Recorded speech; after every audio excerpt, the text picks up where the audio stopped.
Hi, boys. Yeah, I know.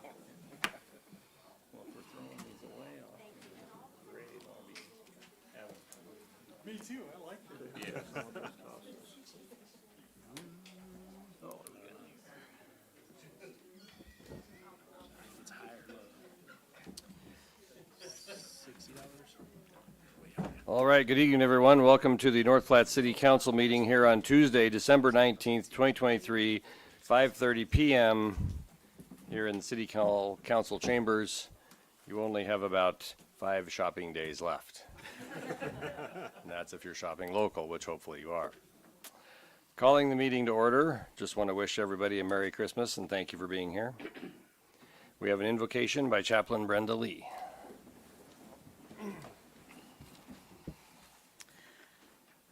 Oh God, our Father, we thank you for wisdom. We thank you for your light in the darkness. We thank you that whatever we do as a city, as a group, is always honoring and pleasing to you. God, you're so good to us. We are so blessed here in North Platte, and I give you thanks over and over again for everyone who serves in our city and each one of us who live here. In Jesus' name we pray. Amen.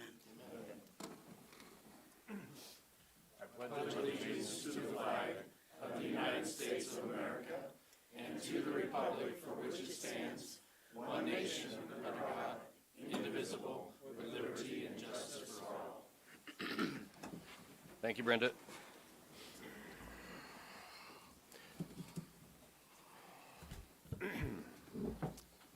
Don Miller is filling in for us tonight. Thank you, Don. Would you do a roll call, please, Don? I will. Nisley. Here. Tryon. Here. Bolts. Here. Lucas. Here. Garrett. Here. Flanders. Here. Reeker. Here. Woods. Here. Thank you. Excuse me. A current copy of the Open Meetings Act of the State of Nebraska is posted on the wall at the back of the council chambers.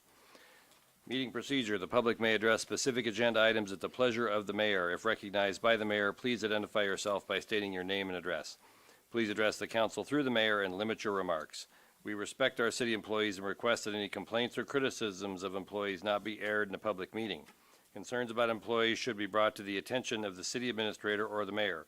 Individuals in violation will be declared out of order.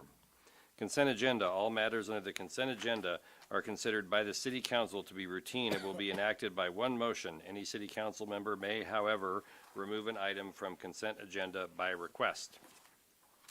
I am removing item number 1 because we have a corrected set of minutes, council. There were a couple typos in the published minutes. These minutes are sitting next in your spots. So they're very minor changes, and I'll have Lane talk about it when we get to that point. So we're skipping number 1. We will consider it after we do the rest of the council, or rest of the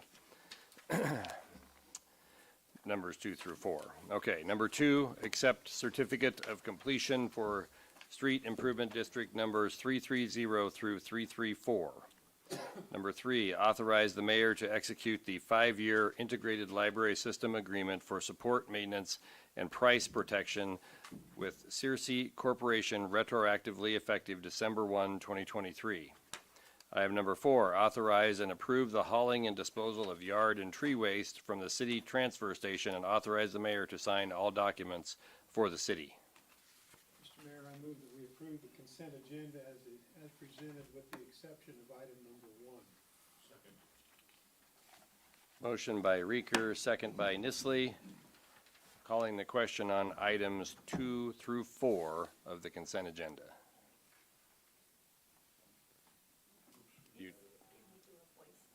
Okay. Yes, we're going to have to do a roll call due to the Dawn filling in for us here tonight. So if you'll just call each council member's name and you vote aye or nay. Okay? Nisley. Aye. Tryon. Aye. Bolts. Aye. Lucas. Aye. Garrett. Aye. Flanders. Aye. Reeker. Aye. Woods. Aye. Okay. Thank you, everyone. Back to item number 1. We have a corrected set of minutes here. Lane, would you point out what the corrections are for us, please? All right, under the consent agenda, on page 1, item number 3 had broken up where it says fire protection services, and made a space and it actually created another item in your original minutes, so it created an item 5. And so we just had to put those two sentences back together all in item 3. So just a typo there. And then if you go to the third page, item number 11, we were missing the motion portion of that as far as right before I have the closed session where it says Garrick moved and Vol seconded to motion to adopt resolution regarding the city of North Platte, Nebraska chief blight and substandard study as prepared by Marvin Planning Consultants. That piece was missing. We just had the vote itself. We did not have what the motion stated. So those are the two items that were different than what was in your packet.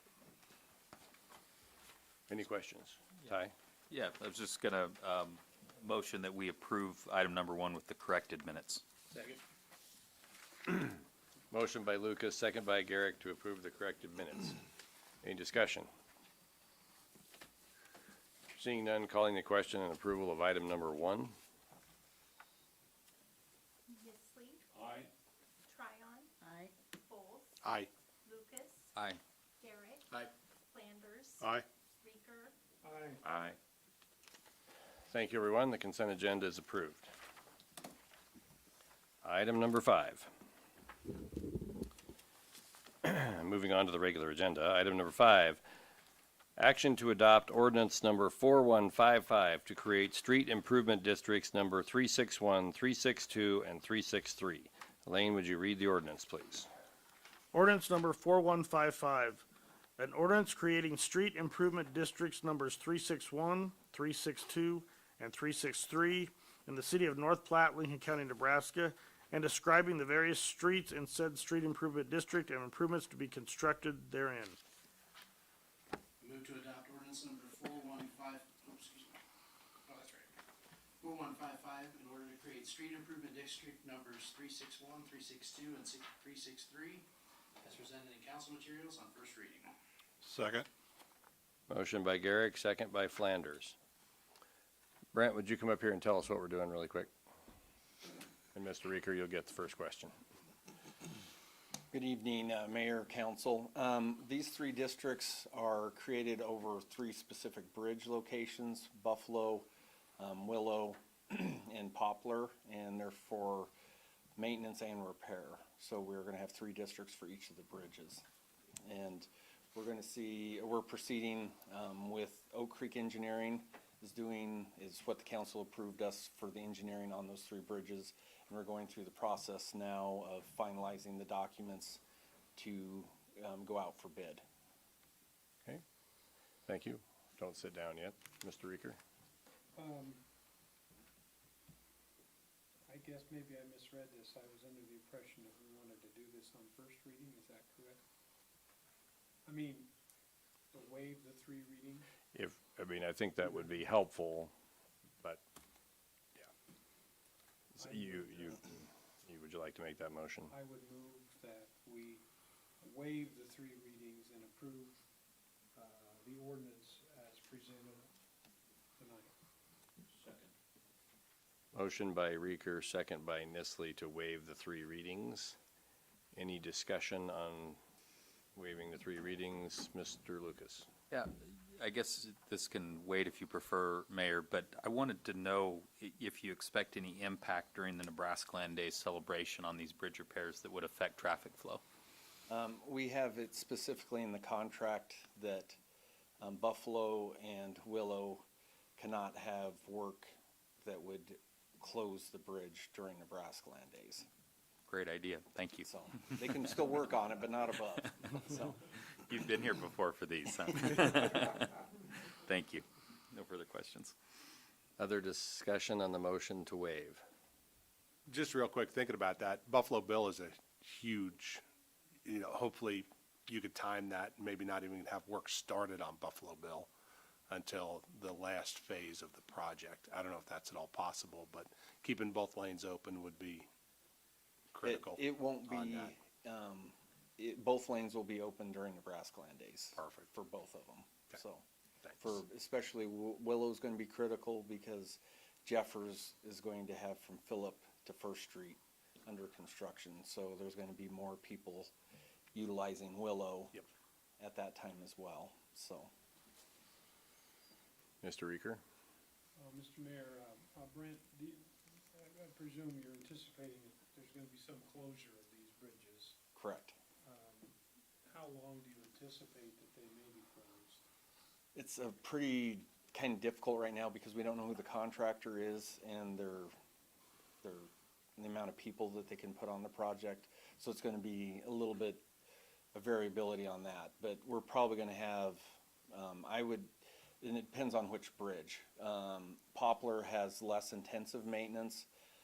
Willow has the most with some of the nosing, which will take the most amount of time. So Willow, there's probably gonna be a month to 2 months that we're probably gonna have closed.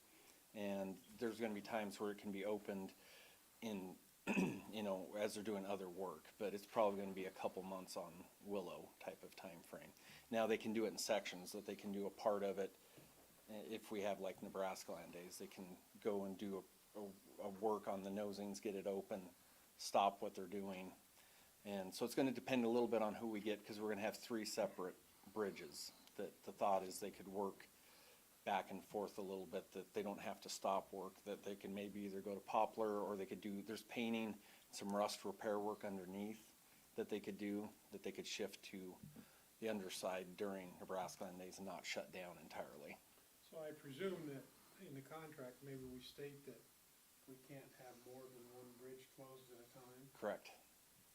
Is it fair to limit these guys to a certain number of days of closure?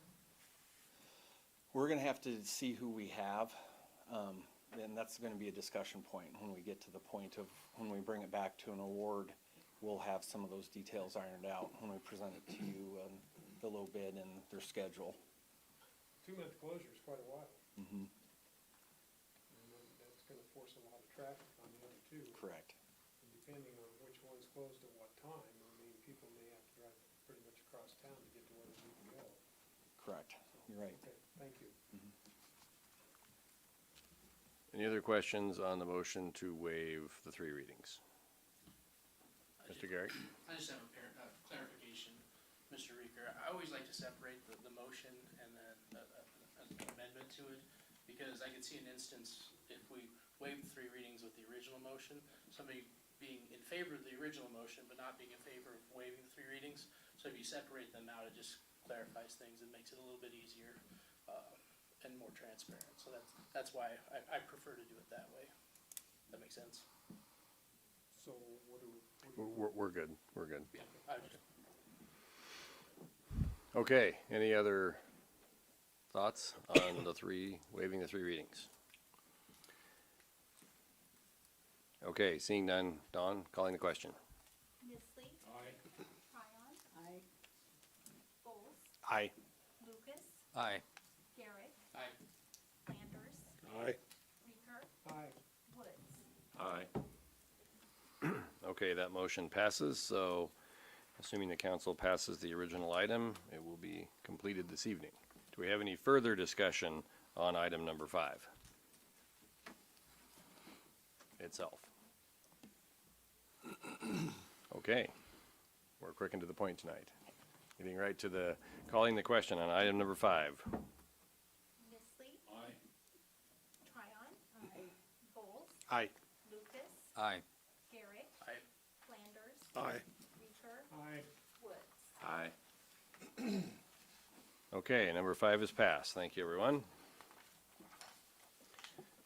Item number 6, authorize the mayor to sign all necessary documents regarding a 12-month agreement for language translation services with Hope Esperanza.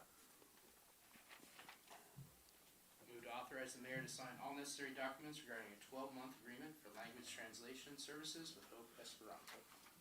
Second. Motion by Garrick, second by Vols. Discussion on item number 6. Mr. Flanders? How often are we utilizing translations for this? It varies, but it's getting more prominent all the time. I mean, Okay. Sometimes it's just as easy as setting up their utility accounts, and other times it's different. Maybe it's a water leak or maybe something with law enforcement or fire, different things. So yeah, it's getting more prominent all the time where we need these services. Every month, we usually Oh, have it's something probably going on. weekly. Okay. Yep. All right, yeah, thank you. Mr. Reeker? Mr. Mayor, Lane, this translation, or the person that's gonna be doing the translation, how many different languages is this person fluent in? I mean, is it gonna be just Spanish, or what are we doing here? Right now, the main one's Spanish, but they have more than one person with this group, so there's a couple languages. I couldn't tell you exactly what they are. The main one we've seen is Spanish, but there's some different dialects that we've seen as well, so. And that's why it's a one-year agreement to see what needs are as it evolves, to see if it's adequate or if we need to look at something else as time goes on. Yeah, I guess, I understand the circumstances you guys are in. I guess I'm concerned about where do we get to the point where we have to have a translator for everybody that comes to town? And, I guess I'm a firm believer that if people live here, they should know English, and if they don't know English, they should have somebody that they can bring along to help them in the business dealings that they have to do. So, my own thoughts, but anyway. Donna? I know the courts also use translators. Is this part of, can we share? I mean, is that possible to share services? Sure, something we can look into. We did not look into that at this time, but it's something we can look into moving forward. It's like, maybe we could share costs, that's all.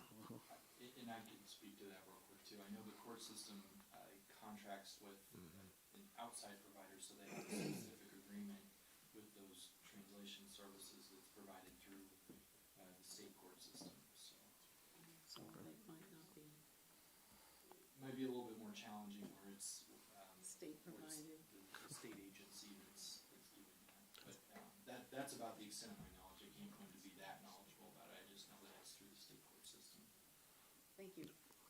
And just as a point of reference, I know what the hospital pays monthly for translation services. It is substantially more than this contract. Yes, sir. I've learned a little bit about Hope Esperanza, and I think us allying, becoming their ally and using their services for future use, it's really instrumental that we assimilate different cultures into our society. I look at churches to do that. I look at other civic groups, and Hope Esperanza is one that's coming to the forefront, to be perfectly honest with you. I plan on meeting with them sometime in the next month to kind of visit with them on that. But assimilation into our community, I think, is vital and integral. So I'm glad to see them offering this service to us, because I think it could behoove us in the not-so-distant future. So, thanks. Ty? I'm curious about, and I would agree with Councilman Volz's sentiment on offering the translation services, but is there, how does it work with, okay, if we do one step, then having a bilingual website, signage, forms, pamphlets. I work in a world where if you do certain things, then that triggers other requirements of bilingual. And so have we examined from the city standpoint what services you can offer and not necessarily commit yourself to a larger array of services? Or is there any legalities that affect us on that? Or has that anything we're familiar with? As far as the website, that's one of the things we're working on as far as it being multi-language, but as far as what your question, I guess I might refer to Bill more on that, because I don't know if that opens us up to any more requirements. I guess at this point, my answer is I'm not quite sure. I haven't looked thoroughly into that.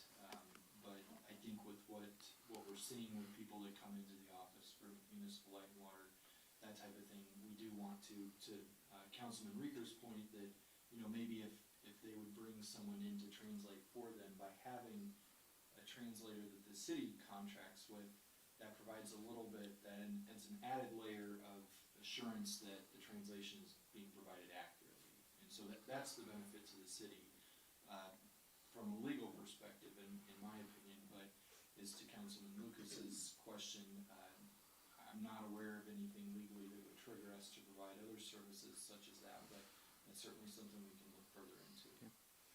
Yeah, I might just encourage you to reach out to the league or look at that as you guys have times and know if there's a point where one, in other words, offering one bilingual characteristic then translates a requirement to others. So, thank you. Donna? Thank you. And maybe somewhere along in this process, there could be some direction where they could learn English. Whether, I don't know what the schools are doing, or I'm kind of out of loop on that, but we need to get them so they can speak and understand. I do know that the college has English as a second language classes right now, and that they intend to expand those over the next few years. Just for a little bit of information, I had a Japanese family live with me for about 4 months, and they could read and write it, but they never heard anyone speak it. So they didn't know the speaking, what the sound of it was. But it was amazing. You write it down, they could understand it. Well, they had these phones that translated everything for them. It was amazing. So, Brad? How will this function? Is this like a telephone service or? Normally, it's just a phone call down to them. And if we have somebody calling in, it's like a three-way call. Yep. Gotcha. So, Ed? Mr. Mayor, Councilman Lucas expressed my very concern is as the culture includes more and more ethnicities, where do we end up having to be a translator for everybody? And I appreciate Mr. Lucas's concerns. He voiced a lot better probably than I did. But I would like too to see that we research that to make sure we don't set a precedent that, well, a different group comes to town and now we have to have another translator. And so Yep. that was my concern exactly. Other questions or thoughts? Okay. Calling the question on item number 6, please. Missley. Tryon. I, Bowles. Aye. Lucas. Aye. Garrett. Flanders. Aye. Reeker. Aye. Woods. Aye. Item number 6 is passed. Thank you. Item number 7, authorize the mayor to enter into the license agreement with the Pecos League for use of Billwood Field and facilities and sign all necessary documents. Move to authorize the mayor to enter into the license agreement with the Pecos League and sign all necessary documents. Second. Motion by Garrick, second by Vols. Do you want to talk about this one a little bit, Lane? Basically, this agreement is very similar to the agreement we had the last 2 years with the Plainsmen.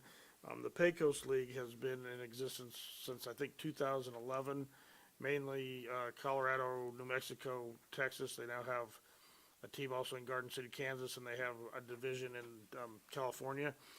And so they have a pretty long history. It's a semi-pro league. It's not college players, and so they have more stable lineups. And they'll play a similar season, about 25 to 30 home games here in North Platte. And they've already talked with the Legion and working with the college on some housing things, and they're pretty excited, really excited to come to North Platte and offer another level of baseball for summer enjoyment. Thank you. Mr. Vols? I've been involved in a lot of the meetings with the, Adam Dunn with the Pecos League, and, we made sure that the Legion was on board. The city's willing to lease out Billwood Field, and the college, like Lane said, was instrumental in this. So we have all the primary parties that are involved with Billwood Field on board with this, and that was real important. The Pecos League really hopes to bring a really good group of baseball up to North Platte. So I think it'll be a really good spectator event.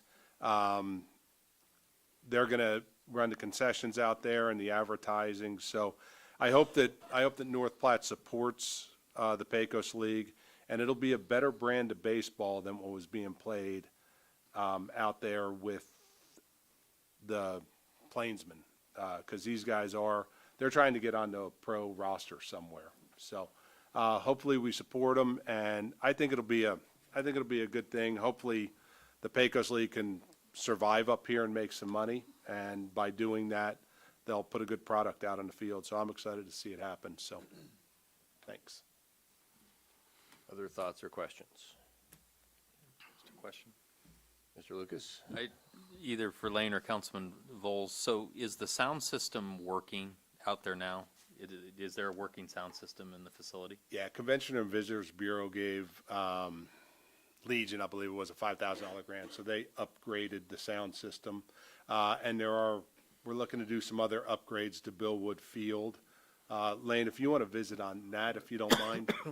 One of the things the Legion is putting in a brand new backstop with the netting similar to our softball field, so it'll be a better, safer experience.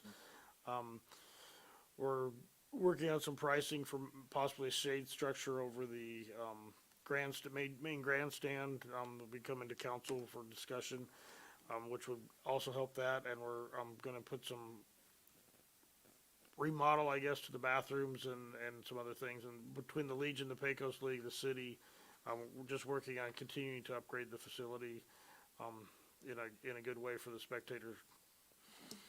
I appreciate that. I think that just keeping the city at the table, working through those items one by one, gives these organizations the best chance of success, so. Ed, did you have something? Oh, okay. Other thoughts or questions on item number 7? Seeing none, Don, would you roll call, please? Ms. Lees. Aye. Tryon. Aye. Folds. Aye. Lucas. Aye. Derrick. Aye. Flanders. Aye. Reeker. Aye. Woods. Aye. Thank you. Item number 8, approve the use of a portion of the Parkade Plaza parking lot located at 6th and Jeffers for a public art piece as requested by the Canteen District. I move to authorize the city attorney to prepare an agreement for use of city property to display a public art piece within the Canteen District on a portion of the Parkade Plaza parking lot located at 6th and Jeffers. Second. I'm not sure who won that one. That Ed might have been a tie. Ed did. Okay, He Ed, got it. motion by Garrick, second by Reeker. All right, thank you. Who wants to talk about this one? Shay, you want to tell us what your plot here is, please? Plot, my evil plan. I didn't say it was evil. I just said the plot. Shay Caldwell, 2902 West A Street, here on behalf of the Canteen District Inc. Board.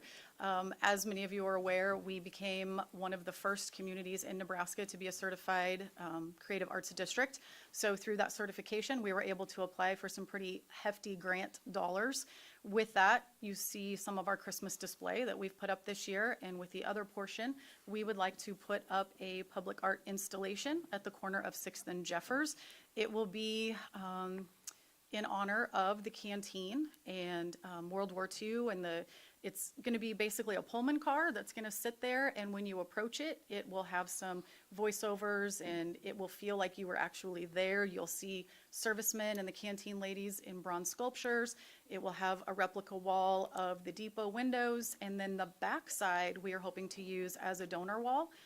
To be able to collect a little bit. We do have the funding for this public art piece, but we would also like to raise some money for maintenance in the future.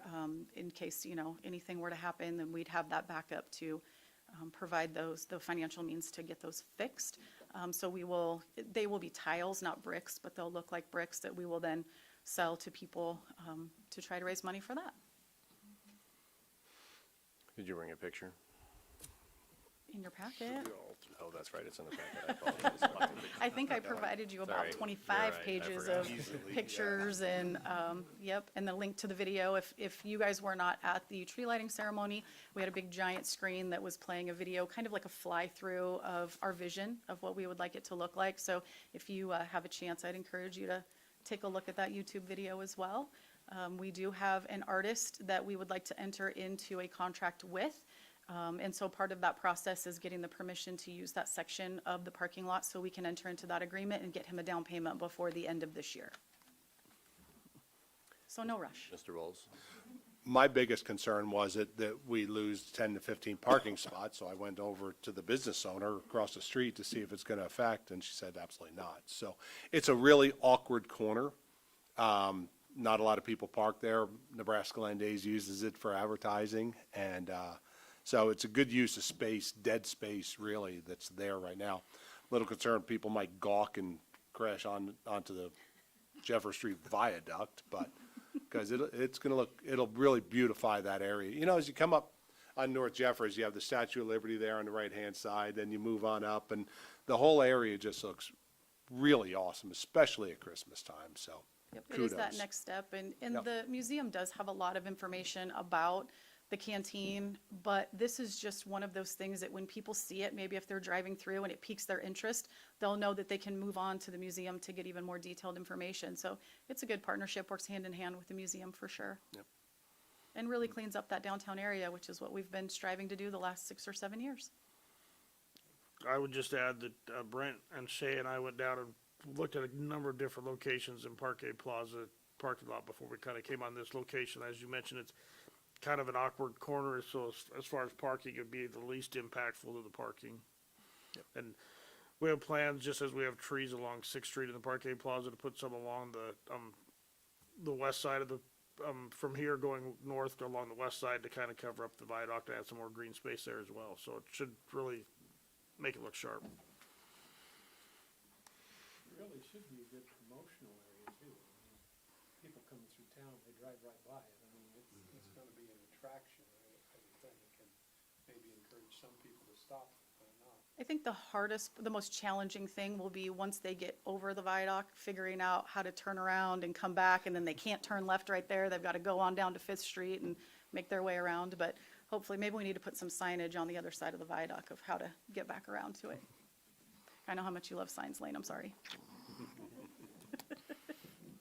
Mr. Mayor, I have a question for Mr. Shay, if Lucas, that's go okay. ahead. I hope I can articulate this question. If on something like this, if you try to do, if anything's done that's intended to be historically factual, how does that get checked before it's done? Or does something like this not have anything that's historically factual? So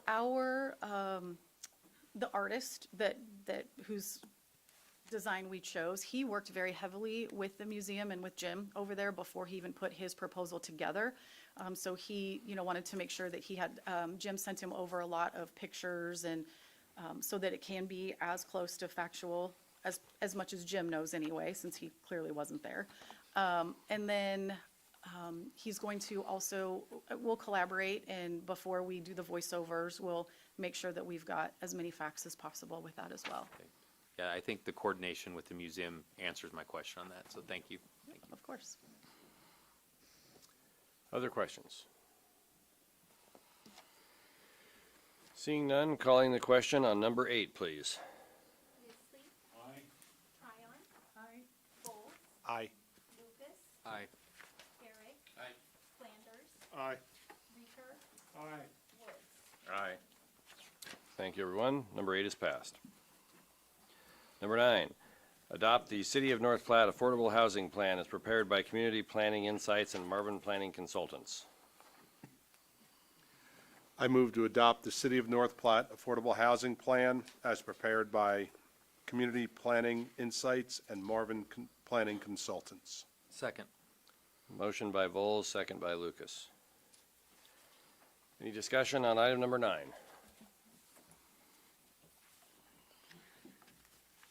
Donna? Thank you. I spent some time reading through this and for this, I don't know who's answering my questions. Well, go ahead and ask him, and then we'll see. Do you want them all, or do you want them page by page? as we go Okay, through Judy, it? come on. Well, first of all, I guess it just, in general, I know we have to do this to be in compliant.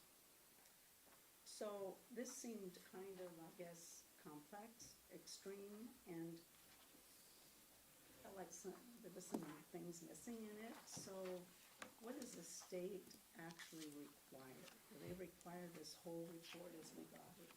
Yes, the state of Nebraska under LB, I believe it is 866, that was passed several years ago, require that cities of the first class, they also requires cities of the first class, cities of the second class, to report annually on our push towards helping with affordable housing.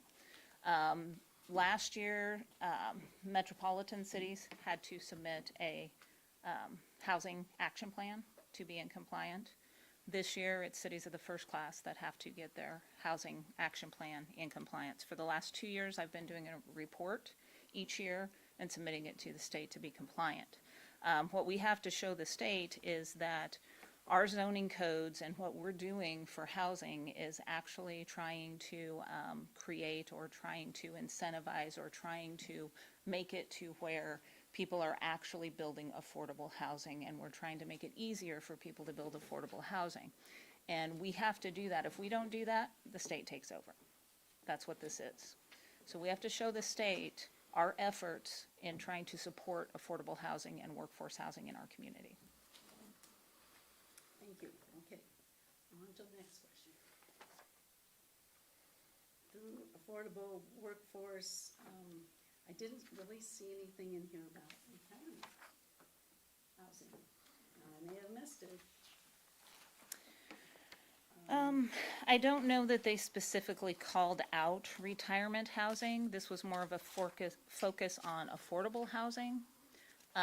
Retirement would fall into that because a lot of retirees are on a fixed income that do need to have affordable housing. So I don't know that it specifically sectioned out that, but you will see that because this is just a piece of our housing study update. And this is just the affordable housing action plan portion of it. But you will see in the overall update that'll be done probably September or so, you'll see some information on elderly housing, retirement housing, assisted living, that sort of thing. Yeah, I mentioned workforce and affordable, and I'm going, okay. On page 4, there is a bullet point on the left-hand column, about 4 bullet points down, where it just says, accessible housing is a challenge to find, and assisting those residents wanting to age in place should be a priority. So I would say that's kind of where it's addressing somewhat of the retirement housing. Okay, I know later on in the report it mentions condos, but that wasn't listed on page 2 of his report, or 82. Townhouses, so townhouses, row houses, condos, they're very, very similar. And so most of those are all put into that one under townhouses. Because you're gonna have, with the condos, you're gonna have the same wall. The thing with condos is the person that owns the condominium does not actually own the property. But it's very similar to what a townhome would be. So that's just all encompassed into the one term. Okay, so condos can go up. Townhomes have got to be on the. Not necessarily. Part of them's got to be on land. Part of it has to be on land, yes. Okay. Let's see. And then it speaks of, the cost of land was expensive here, and I think that has to do with because people know that the builder can probably qualify for TIF, and so they up their prices when they sell. Wait a second. Okay. Where did you get that information? I mean, the people are being, well, It's happening. I mean, TIF, you're saying it's all to TIF? I said that's part of it. Well, I mean, we have growth here, we have a packing plant coming in, we have stuff like that, there's economic development going on here. Yeah, we do. I'm just trying to say, let's balance this, you know, if you're gonna make a point about something, make sure you back it up with some good information. That's all I'm trying to suggest to you. I'm sorry, but Well, that's okay, because there's been land price higher. Sure has been. Because of. and it's a problem, but you know, it's. Okay, then I have another question, I think it probably pertains to table 4 on page 8. I wasn't sure, the single family attached versus single family detached. So wasn't sure what that is. You're getting into the townhome, so you have a single family that's detached, so it's just a single family, may have an attached garage, may have a detached garage. Single family attached is gonna be your townhome, so it's attached to another one. Okay, that explains it. So then when it gets to 5 to 9, is that like apartments. Yes. And then on up to to the number of apartments. So is that per building, or is that per, I'm gonna use Sandwich for an example, because I don't know. You know, they have several buildings, and there's, I think, 8 in each building, so would that be 50 or more, or are they down to be between 5 and 9? How do they classify the whole apartment complex, I guess? How does that fit into these numbers? It's based on the number of units. So you see you have your tri or your quadplex, which is the one just above, and then you have your next building that's gonna have 5 to 9 units. Then you might have another apartment complex where each building has 10 to 49, or 10 to 19 units. So like the ones clear out, One ownership, I guess? it would be under one building, in one building. Okay, So what's take for the- example, the West A Apartments. They have different buildings and each unit has 8, or each building has 8 units. So that's a different apartment complex. There's That 8 would units fall in that in apartment, 5 to 9. 5 to 9, yep. Okay, okay. So we really don't have any of these 50 or more, obviously. I mean, Yeah, we do. Yeah, in one building? Yeah, Buffalo Bill, Oh, yeah. Yeah. the new one in the mall, yep. Lower Gardens. South Oak, yeah, probably Lure Gardens. I don't know about that one for sure, but probably is, yeah. Yeah, South Okay. Oak, Probably too. South Platte Terrace might have 50. Yeah, we actually have Okay, quite a few. That's good, I didn't know. Okay, and then, you guys gonna give me all this time? Am I the only one who read this? Anybody else have any questions? Okay, page 9 of the report, 89 in my book.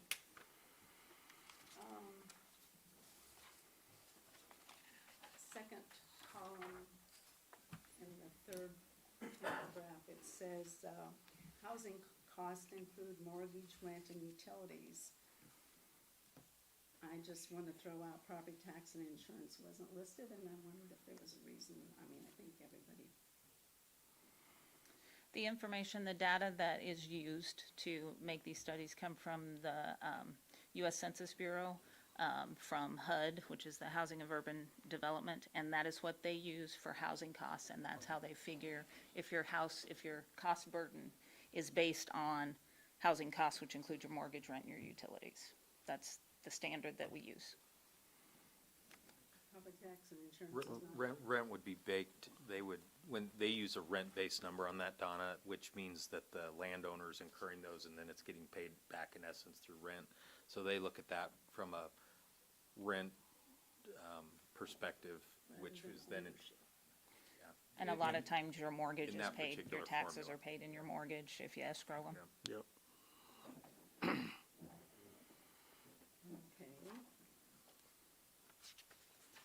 Let's see. And I think it's, somewhere in the report, and it might be on the next page, on 11, it talks about affordable ownership housing, in the paragraph right above it, it's like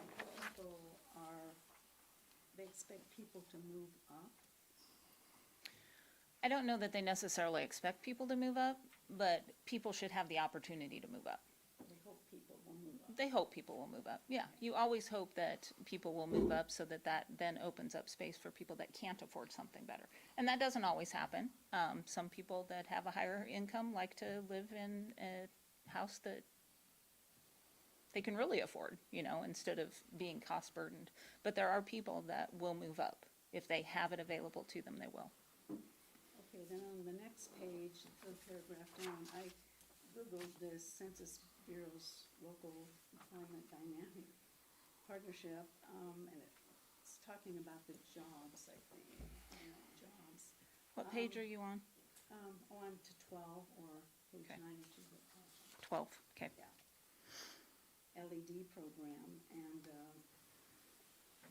I don't know how anyone for sure can tell how many jobs are in town, or the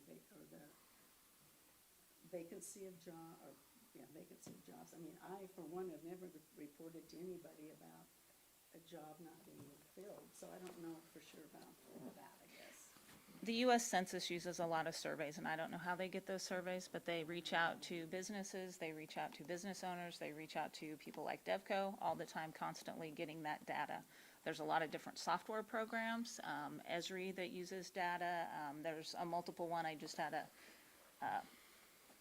demo from one the other day that it's incredible the kind of information that they get from. I can't tell you where they get that. That's why we hire the consultants, because they have access to all that information. I just wonder how accurate it is, I guess, and then. It's only as accurate as the data that's provided. Right. And you can only use the tools that you have available to you.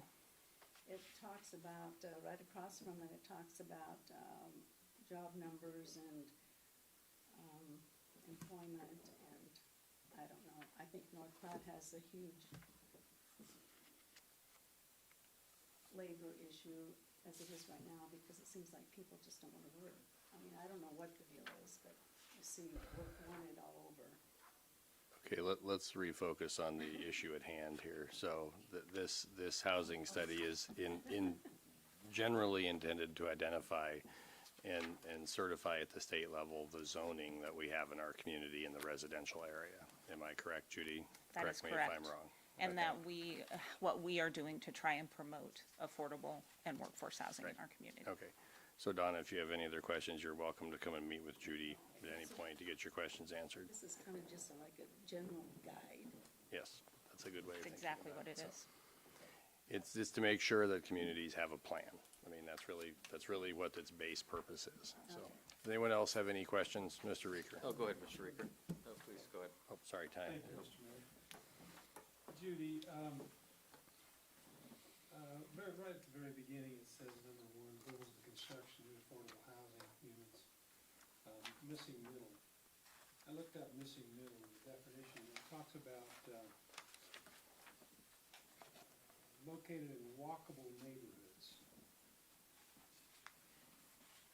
Is that part of our design requirements?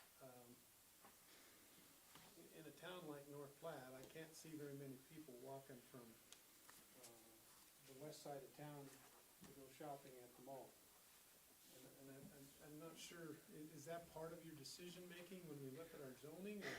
Or are we supposed to be moving in a direction where we're gonna have businesses interspersed within our domiciles, or?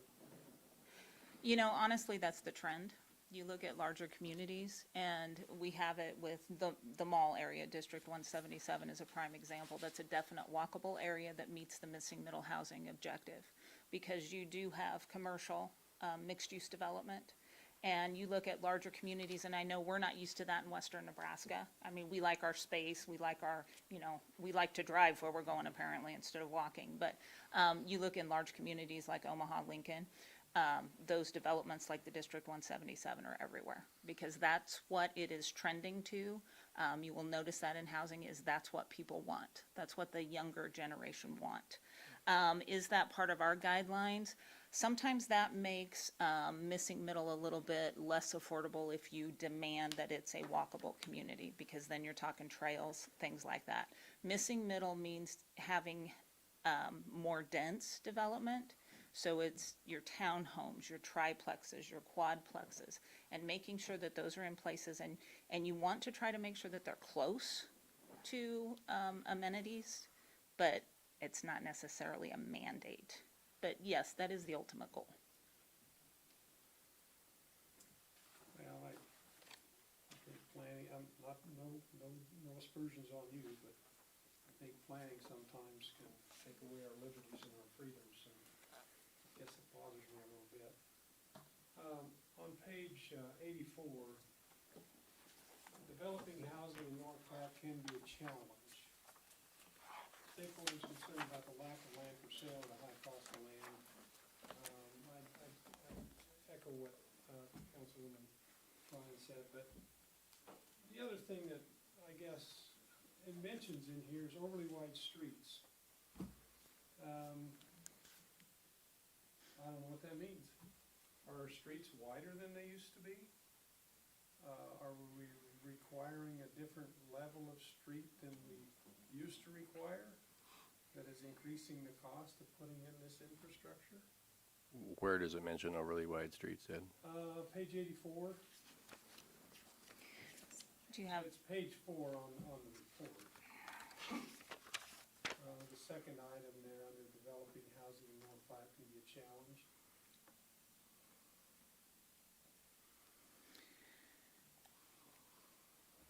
The very last sentence on that page, actually.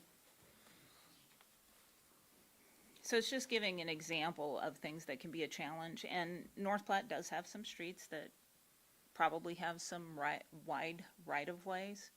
I think what this is focusing on is when you're creating new developments, you want to make sure that you don't excessively oversize your infrastructure. And we do a really good job of not doing that.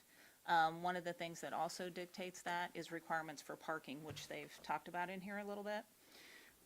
Is that we need to get to the point where we're not requiring 1.5 parking spaces per unit. Because sometimes there might be one person living in a unit that doesn't have a vehicle. So, and that's really hard, again, in western Nebraska to get people to jump onto the, let's not have parking on both sides of the street, on every street that we have in town. But we love to park in front of our house, so that's really hard to get people to jump on that wagon. So I don't know why this was mentioned. Somewhere in the surveys, apparently this was brought up as an issue. It got into the report. Are our streets wider than they used to be? I guess I really couldn't answer that, but I don't think so. Okay. I really don't think so. I don't think we haven't increased our requirements as far as what street width should be, Okay, but that Yeah. was my question. No.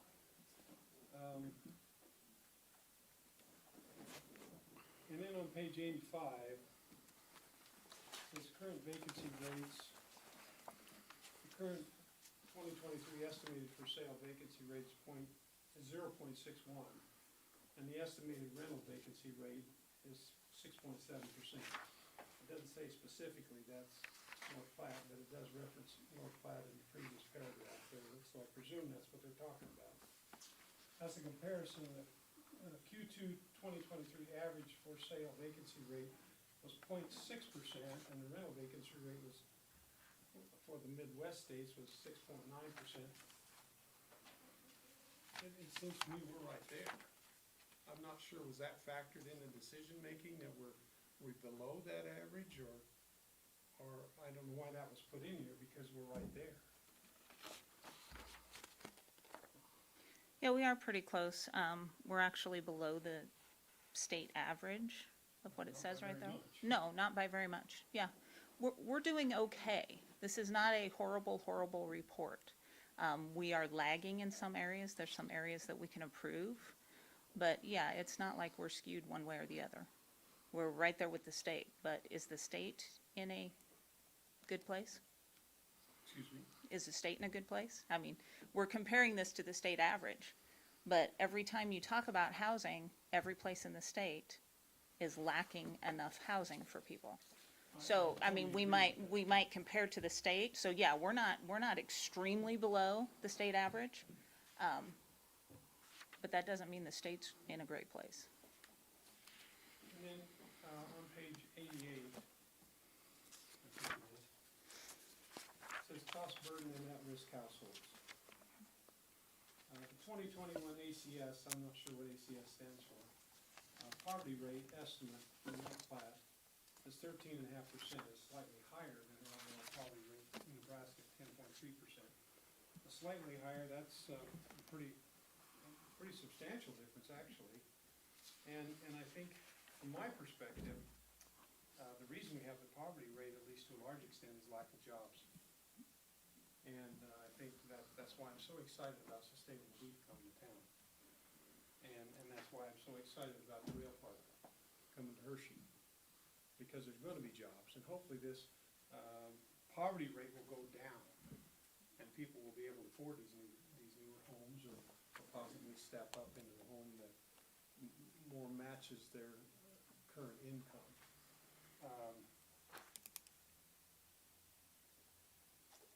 But on the other side of the coin, until we have those jobs, there's not gonna be any new people that ever buy the homes. we've got to have the jobs, period. We've got to have the jobs. It's a double-edged sword. You've got to have the jobs and you've got to have the homes, basically at the same time. Well, the challenge is if you don't have jobs, you don't have people to buy the homes, and you can't set on homes in inventory without turning them over because your inventory is gonna ruin the business. And then on page 89, there's a table at-risk households. It says source 2021 ACS ESPI. What is that? ACS is the American Community Survey that's generated by the U.S. Census Bureau. That's where all that information comes from. So then the same thing would hold true for on page 89, the table 6. That's a comprehensive housing affordability strategy. Is that, where did that come from? Do you know? Do you have a page that's not? It's like page that? 10 in the report. Page 10? Yeah. Okay. Okay, I'm sorry, I didn't. And you're on, that's okay, I just don't have a copy of what you have. Cost burden, Yes, cost burdened households. that source, I'm not 100% familiar with that source. I do apologize, I should have looked up that one, but. And I think the final one that I was gonna mention, I think is on page 81. I think. I printed these off and cut and pasted, so I didn't get all of the identification, I probably should have. But under number 3, it talks about and other non-monetary regulatory relief. Can you give me a page That's number? page number 1 under overview number 3. What does that mean, regulatory relief, and how do we access that? I'm a firm believer that overregulation in any business is costing us immense dollars. It's very hard to quantify that, but I work in that market, and I work with the bureaucrats, and I know exactly some of the stuff that we have to deal with, and it increases the cost of construction immensely. So if there's an opportunity to reduce some of that regulatory burden, are we taking advantage of it? Yes. Couple of years back, we went through the zoning regulations for residential properties, and that's when we added in the use of townhomes, we added in, we made some of the setbacks less in some of those residential districts. So yeah, we did that, I believe, in 2021, maybe 2022.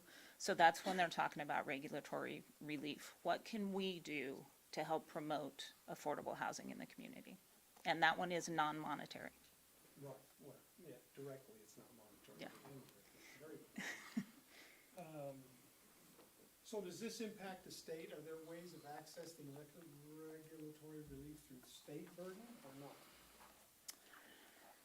The I know state, there's a program right now, it's been on the books for 15 or 20 years, that if a company installs equipment to comply with environmental protection regulations and rules, that the sales tax cost for that part of the project is subject to a rebate or a refund. And on bigger projects, particularly maybe with sustainable beef, that can be a huge item. there's probably a number of different ones, and I would have to research to tell you all of them, but I know Nebraska Department of, I think it's NDEE now, because they changed. They have different programs similar to what you're talking about. If they do certain environmental things, they'll get a rebate. PACE projects work into that to where if they are doing environmental friendly things, then they end up with rebates. Yeah, there's a lot of different programs, so I can't speak on all of Well, them. and I understand, I wouldn't expect you to know all of mine. And then I would say on the sales tax rebate, Don could probably correct me on this, but every month when we get our sales tax from the state, there's different entities that have applied for those rebates, and so those are actually going back to them in different forms depending on what programs they're using. So that's why sometimes our sales tax numbers vary a little bit because of those rebates that have gone back. Maybe something that was built 2 or 3 years ago and they're just now being able to qualify for the rebate. So that's how some of that works as well.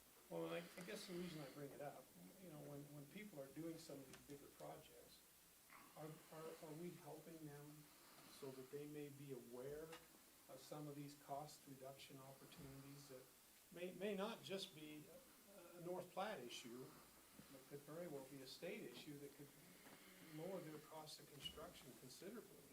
My door is always open, and I talk to some contractors, some developers for hours on different options, different ways to do things, state programs that they can get into, and a lot of your developers already know that. That's all I have, thank you. Mr. Nisley? You know, I'm hearing this talk, Ed, about, you know, we have to have jobs first. Now, I understand the presentation from State on the Beef. Their concern is there's not enough housing here for that plant to operate. We're helping them build it, but we gotta get people here, and they gotta be they need to have a workforce, a stable workforce that has housing. And they're telling us they don't have that now. You know, so you say we gotta have jobs first. No, you gotta have houses so that people will be here, so that they can have that stable workforce out there. Now, that's what I understand Sustainable Beef is telling us. Am I incorrect on this? No, you're not, and Correct. it's actually a circle of things. And Yeah, it, I mean, and it's it's, one thing, yeah, but we need it's yeah, true in the I mean, community, and you They have, have to have the housing to have the industry here. And are you saying that we have the housing, that we're okay on that right now?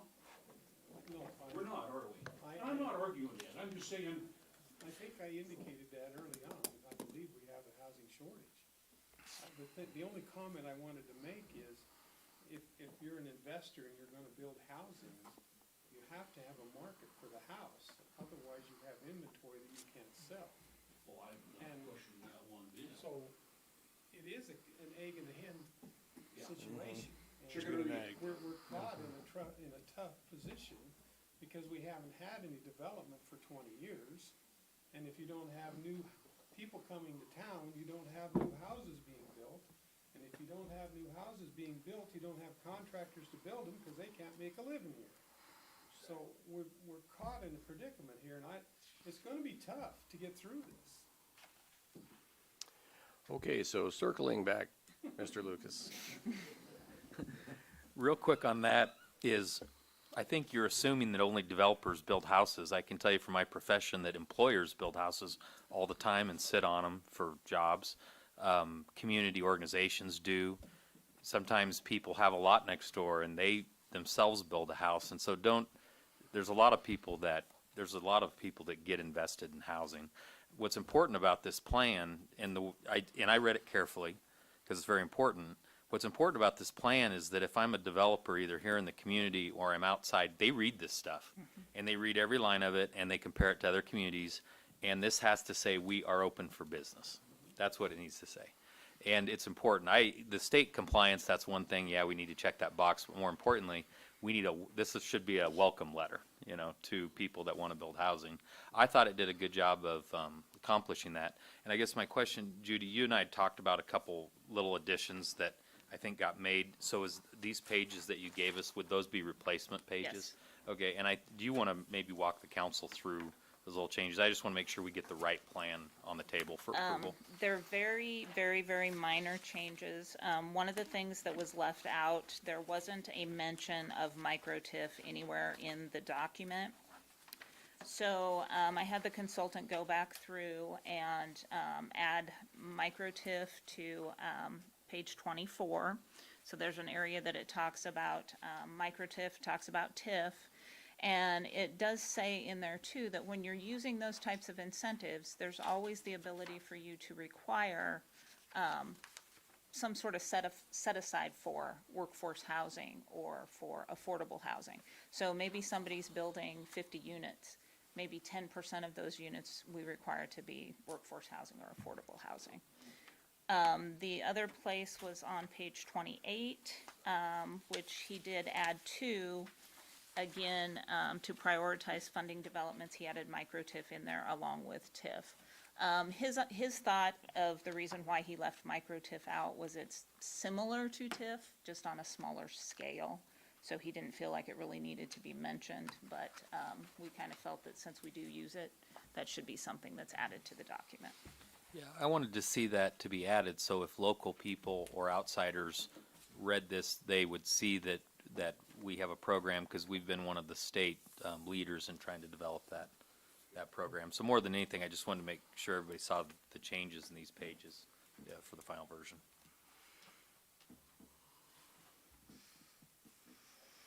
Other thoughts or questions on item number 9? Pete? Just really quick, to wrap this up in a bow, and what we're looking to do here is adopt an affordable housing plan. So we're adopting a plan. It's not a rule book, it's a guideline. I read this entire document, and I did 2 areas of highlighting. Basically, our rental vacancy rate is at 6.7%, and our ownership vacancy rate is at 0.61%, so less than a percentage point. The overall effective vacancy rate, and you pointed this out, is approximately 3%, 3.07%. I highlighted a healthy housing market should have an effective vacancy rate between 5 and 7%. So that defines that we are below where we should be. So you take the assumptions, they've done everything in here, that's what the consultants do.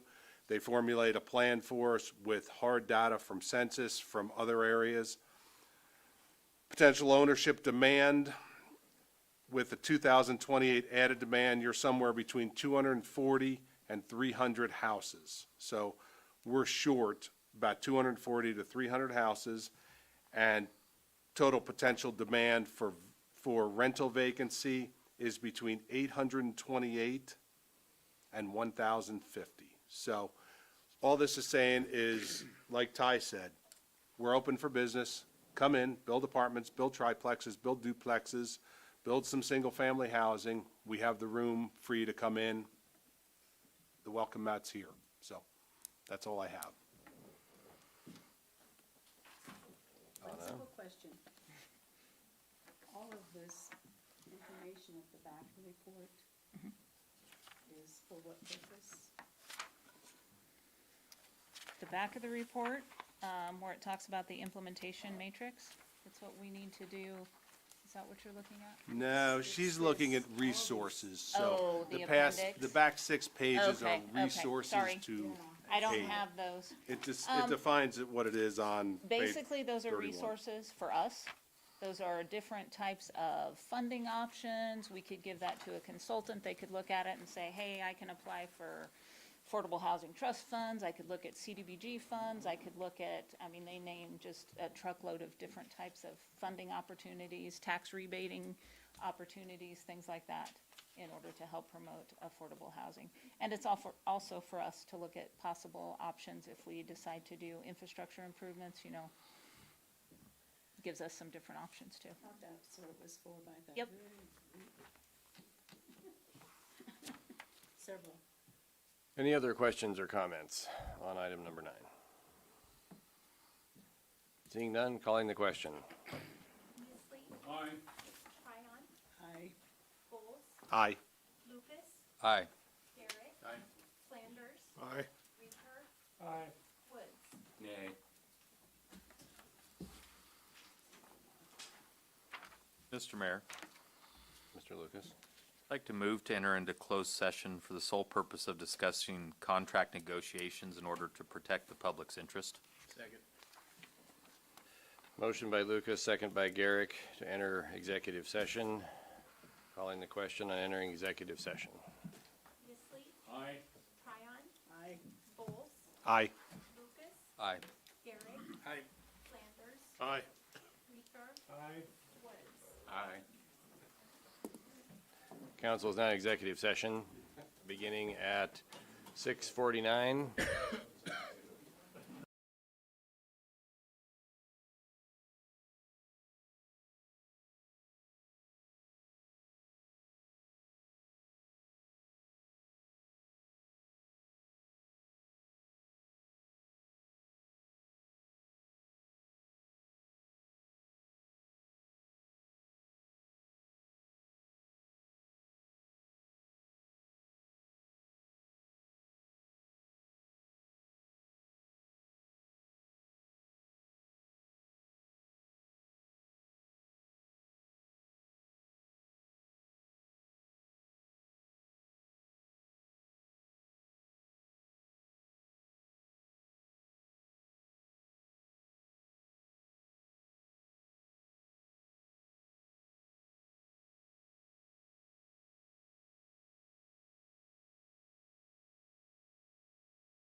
should be back. Mic's on, please. Okay, we have returned from executive session as of 7:19. And we are back on YouTube, etc. Item number 10, discuss and outline possible terms for sale of city-owned lots in the industrial area by Prospect Drive and Prospect Lane, and direct city attorney to draft proposed ordinance. Mr. Mayor, I move that we table that, item number 10.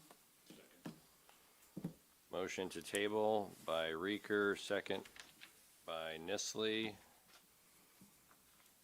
There is no discussion on a motion to table.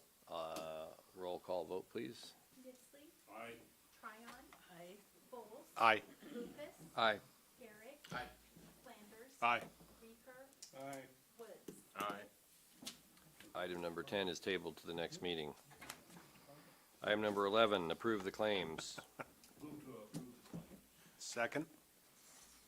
Motion by Nisley, second by Vols to approve the claims. Questions on the claims? Seeing none, roll call vote, please. Nixley, Aye. Tryon, Aye. Folds, Aye. Lucas, Aye. Garrett, Aye. Flanders, Aye. Reeker, Aye. Woods. Aye. Thank you, everyone. Public agenda request, Mr. Keck, do you have anything you'd like to request for an agenda?